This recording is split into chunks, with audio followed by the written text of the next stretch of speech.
Crime ট্রাইব্যুনালে যে বিচারটা করেছিল এবং যে শাস্তিটা তারা দিয়েছিল এটা আন্তর্জাতিক প্রথাগত আইনে করা হয়নি, এটা বাংলাদেশের ডোমেস্টিক আইনে করা হয়েছে। এই বিষয়টাই আমরা এখানে তুলে ধরেছি যে বাংলাদেশের সাক্ষ্য আইন যেখানে প্রযোজ্য নয় তাহলে সেখানে আন্তর্জাতিক প্রথাগত আইন প্রযোজ্য হবে, কিন্তু তারা সেটাও করে নাই। অর্থাৎ এটা বিচারের নামে একটা অবিচার হয়েছে, সেই বিষয়টি আমরা তুলে ধরার চেষ্টা করেছি।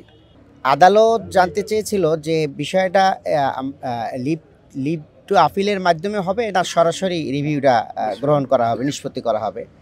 তো সেখানে অ্যামিকাস কিউরি উনি বলেছেন যে লিভের মাধ্যমে হলেই ভালো হয়। তো আদালত আমাদের কাছে জানতে চেয়েছেন যে এই ব্যাপারে আপনাদের কোনো মানে লয়ের কোনো এভিডেন্স আছে কি না এইটা, এবং কিছু আমরা আজকে তুলে ধরার চেষ্টা করেছি।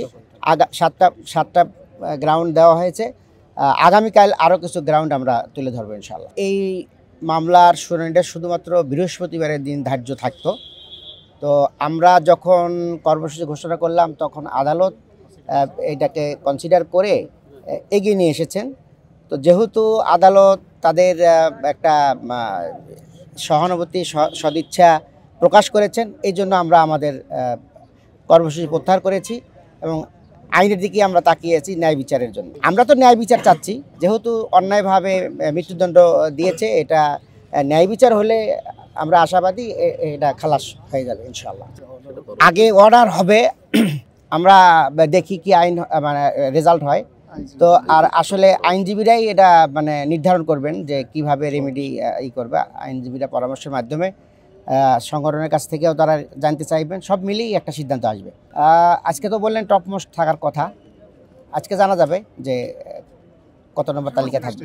অবশ্যই রাজনৈতিক মামলা, রাজনৈতিক উদ্দেশ্যেই তো আজাদ সাহেবকে নিয়ে আসা হয়েছে এবং তার তো অন্য কোনো অপরাধ ছিল না। নিরপরাধ ব্যক্তিকে নিয়ে এসে তাকে ট্রাইব্যুনালের মাধ্যমে অবিচারভাবে তার বিরুদ্ধে এই মৃত্যুদণ্ড রায় দেওয়া হয়েছে। অবশ্যই মুক্তি তো আশা করি এবং উনি খালাস হয়েই মুক্তি হবেন ইনশাআল্লাহ।